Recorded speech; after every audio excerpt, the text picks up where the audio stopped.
Hi guys, welcome to the Support Her Moving. 2021 Women's Month, hosted by myself, Markitta G. And myself, Keisha Jean-Louis. Yay! We're so So excited to have excited. you here for day one of this 31-day challenge. The intent behind this is to support women all month long, even though that's something that Keisha and I do On the all regular. year. Yes. Yes. But we decided to dedicate the month of March, which is Women's Month. International Women's Day is celebrated. And we just want to highlight women during this month. So thank you so much for coming on a journey with us. And we look forward to interviewing wonderful women all month long. Yes. Shout out to Markitta because listen, she had this platform before I got here and she's just sharing it with me. So I'm excited to just be here. Like she said, had mentioned before, we do this on a regular through our businesses, through our platforms. We're always supporting women. And it just so happened we met on her birthday on Clubhouse. And she had this idea and I was 100% in. Like she didn't get to finish her sentence. And I was like, yes, girl, when do we start? How do we do this? So we're just really excited. If you guys can, I hope you guys can feel the energy through the screen. We're just super grateful for you, the people who signed up, the people who are going to sign up, and the women, the amazing women we're gonna get to interview. But I figure before we even get into that, you guys need to know about us. Like you want to know our background, if we're really who we say we are. Can you Google us? You Right. can actually Google me. No, they can Google me. There, I got fruit for what I'm talking about. Y'all can Google us. We are not here to play. We understand the importance, as though we're laughing, right? Life is good. We're excited about this, but we are taking this so serious, guys. We are putting our time aside to just pour into you guys and make sure that we're representing ourselves, but also the God that we believe in the right way. So we just want to put that out there first and foremost. But I think we should go right in and like let them get to know Miss Markitta, who's the host with me today. Oh, you want me to get interviewed first, or do you want me to interview you You, first? you can interview me first. You can interview me first. Awesome. This is Okay. I like being on this side of the Let me get the water because this is gonna get real. You want to get your I thought this was about to get too real. Okay. You're right. I don't know if I'm ready for the You question. worry. It's not that type of. It's not that type of thing. This Okay. is Okay. a safe space over here on Marquita. Yes. Okay. Okay. Okay. Awesome. So, who is Keisha, and what is Queen's No? Ooh, who is Keisha? Keisha is a light, I would say, a light, um, but like also just trying to figure it out as she goes. Keisha is love, is kindness, is just encouraged, but also like encouraging. So I feel like the things that I emulate, I try to give out. Um, I'm just really passionate about the people in my life and the things that I do. And you can feel it when I speak. You can feel it when I'm doing the things that I'm doing, and that's just who I am. So, with that being said, that's who I am. Queen's No is definitely a not the whole entire me, but a line connected to who I am. Most definitely, reflects who I am. So, Queen's No is a community that I created, which started off as a clothing line, turned into a community for women to just be seen. So I am a plus size woman, you know what I'm saying? Uh, and when I started it, we weren't represented as much. There wasn't really like, it was like you had to go to the back of the store to find plus size clothing. It was like this thing of like, if you were plus size, it was deemed like less than. So I just wanted to bring a new light. I wanted to show that, like, regardless of my size, I can do and be great.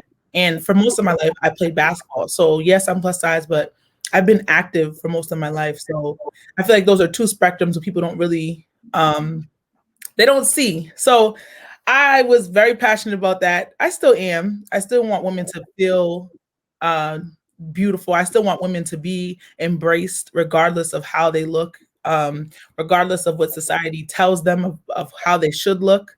And that's what Queens Know started as. And it's expanded into uh, a platform for women to have voices, for them to be encouraged by anything we do. So fashion shows, events, our clothing, of course, but now just our community. We've created a community for women. They know what to expect when they come. They know they're going to be encouraged. They know they're going to be loved on. They know they're going to be provided with resources that will not only help them for today, but for their lives. And that just represents who I am. I want to help as much as I can. Um, and I believe and know that all women are queens. We just need reminders. We need constant reminders because we have so much going on with our day to day. Women do so much. We are so much for people.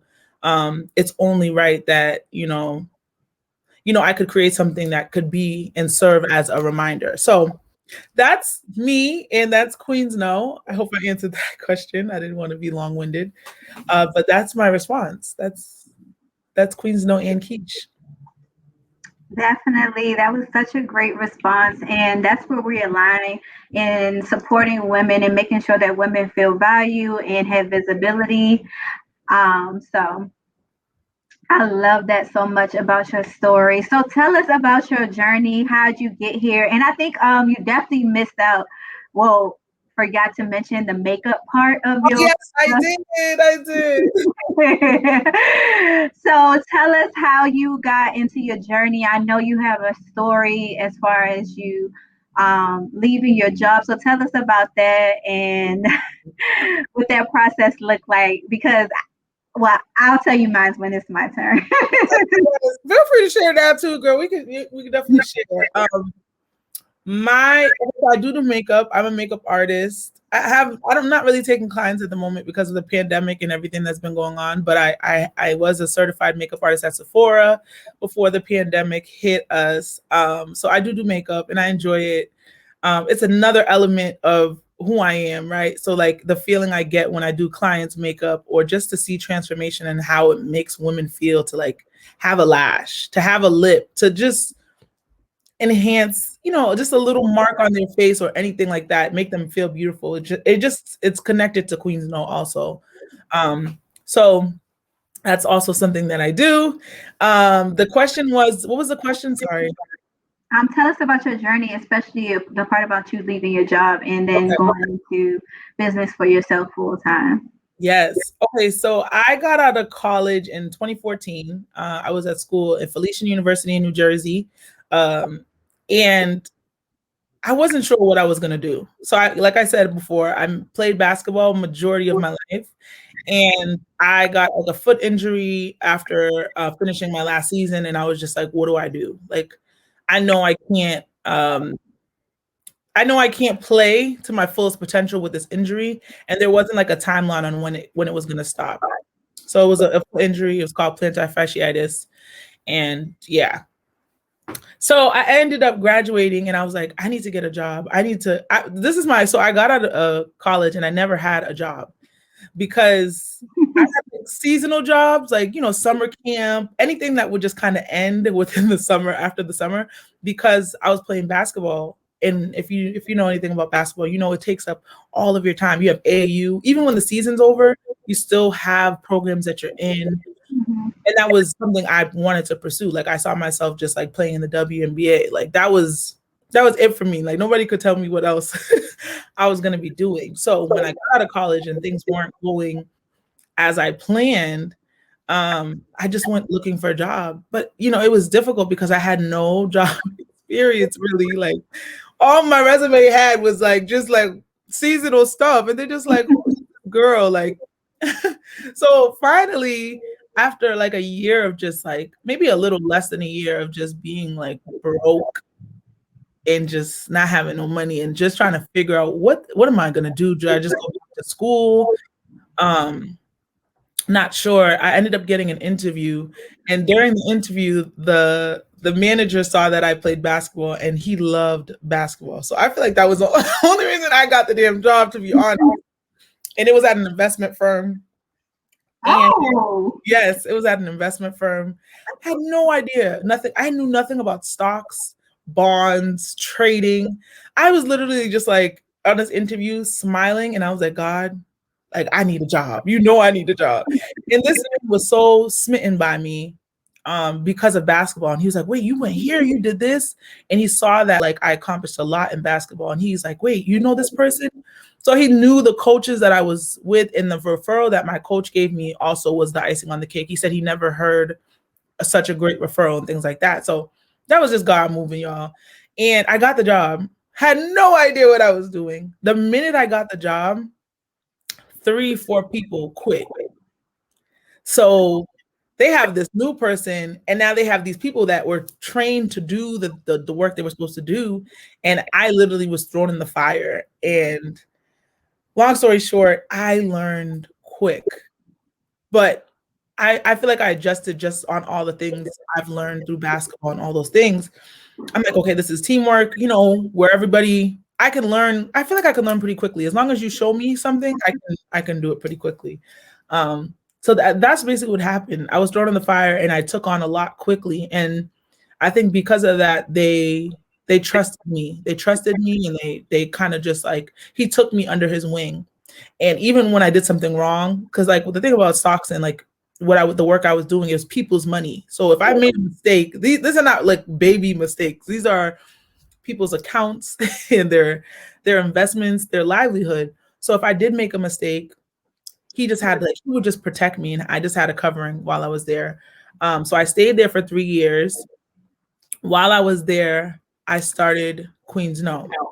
So before I got the job, I started Queens. My friend, we were at the store, and I had all these designs in a notebook. I would always talk about Queens No before it was actually a thing. And my friend, we were at the mall one day, and she was performing, and she was looking for something to wear. And there was a kiosk in the mall, and I didn't have a job at this time. Sorry, I'm going back a little bit. Sorry, y'all. Okay. I didn't have a job at the time, and I was just broke. I just didn't have no money. So I was just there with my friend supporting her because that's what I do, right? And she was like, hey, let's make a shirt. You have a design, right? You have your notebook with you? And I was like, no. I was like, I have it with me, but I'm not going to give them my design to make on a shirt right now because I'm in my mind, I had to get my life in order before I could even start this business. Like, how would I even do this? And she just encouraged me. And I was like, well, I don't have the money to even like print the shirt out. Like, I don't have it. And she was like, don't worry about it. And literally I gave the guy my design, and he was like, Queens what? Queens what? And it was the first time that I outside of my family that I like gave somebody direction about like what Queens No was. Like I had to say like Queens No. He was like, what do they know? And I was like telling him, he was like an Indian man, and I was telling him what they know, and just like so encouraged, right? The process of that. And she printed out the shirt, she wore it to her show, and she performed with the shirt, and so many people were like, oh my God, I love that shirt. And just encouraged me. And then from there I was like, oh, I need a job for real, God, because we about to just go with this. And when I had the job, I literally would just I did so much research. I would just research, and I poured so much money in. A lot of money I lost, guys, because I had like consistent money coming in, which was weird for me. I was just so used to seasonal and just like putting things towards basketball. I literally didn't know what I was doing, but I was still willing to take that risk.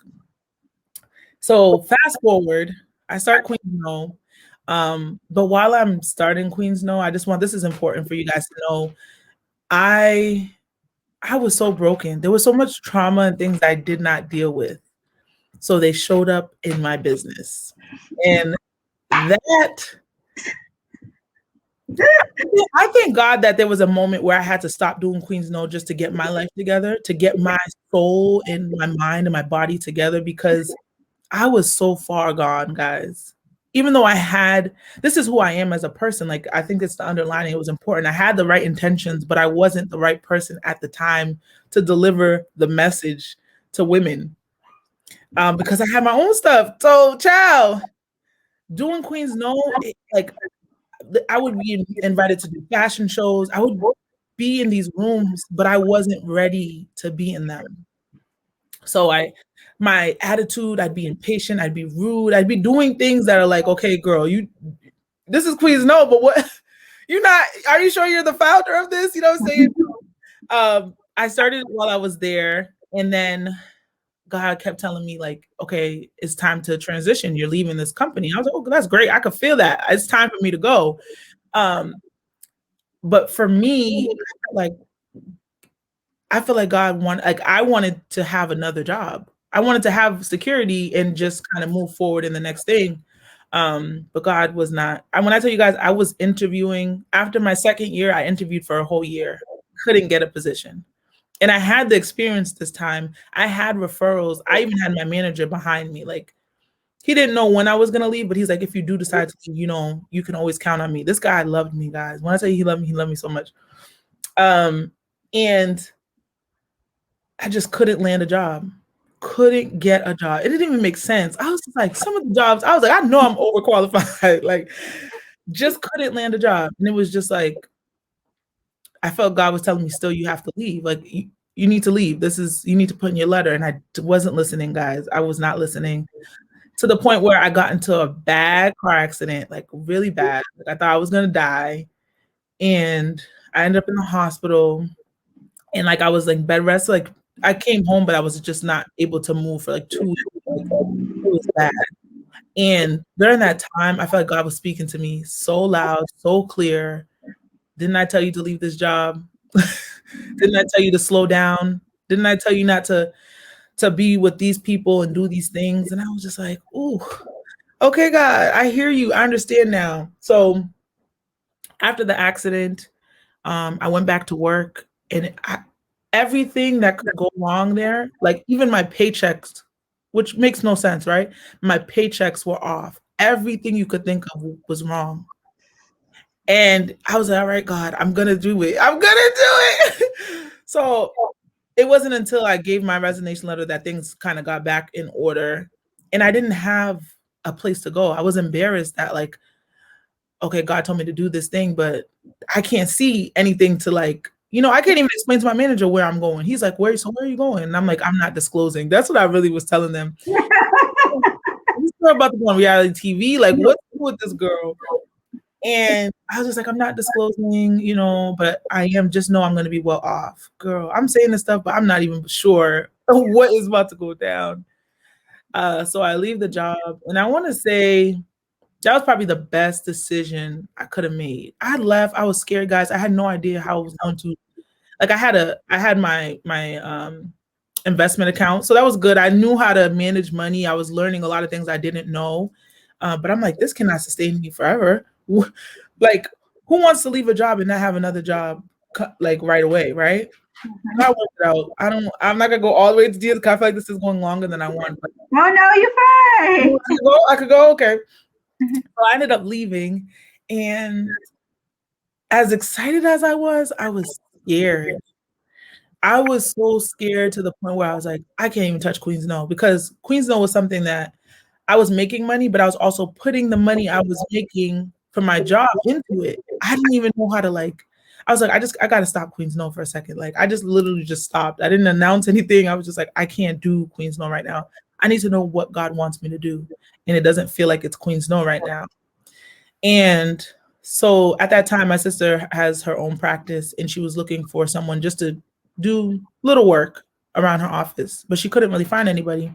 Just so happened I quit my job. And it's not something I shared with her. We weren't as close. That's another thing too. We weren't close like that. So the decision I made, it was kind of like me. My parents knew, and that was it. She was like, hey, I'm actually looking for someone. I could pay you just a little work in the office here and there.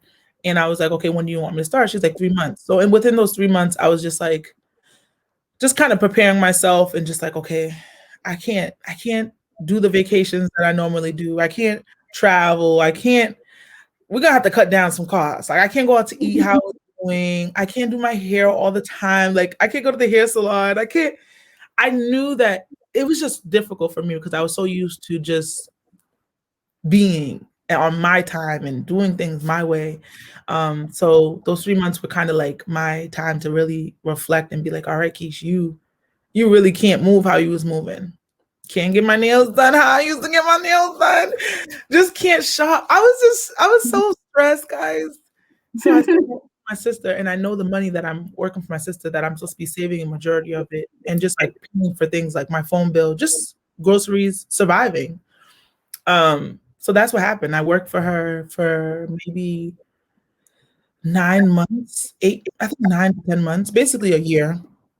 And when I was working with her, God was doing a work in me. First of all, I was not close to my sister like that. So now I'm in her space. Now I'm in her work. This is a work relationship. Yes, she's my sister, but this is a different type of relationship. We weren't close like that. Um, I was angry because I didn't see what God was doing. And I was just like, well, what do I do in the meantime? The money my sister was giving me was all right, but it wasn't nothing compared. It wasn't as much as compared to what I was getting. And that's when I got back into makeup. So I was always doing makeup. Makeup was my outlet. I would post videos on social media and things like that, but I was not a makeup artist. And I was like, God, I need some more money. And I felt like he was telling me, tap into my gift, my makeup thing. And I started doing people's makeup. So I feel like the jobs that I had after leaving were all service jobs. Like I was serving my sister who I did not really want to serve. So that was humbling me. Makeup, first of all, I wasn't the best. Like even starting out doing makeup, doing it on people is different from doing it on yourself.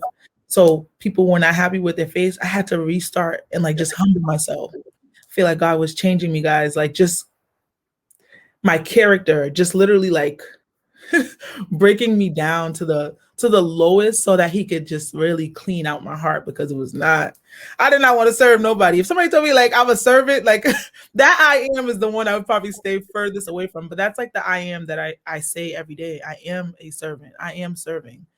Um and he really cultivated me. I got little gigs serving food to people during lunch or like volunteer stuff. I was just doing the low jobs, guys. Like not low jobs. I don't want to call them low jobs, but just jobs that I didn't consider myself like ever doing.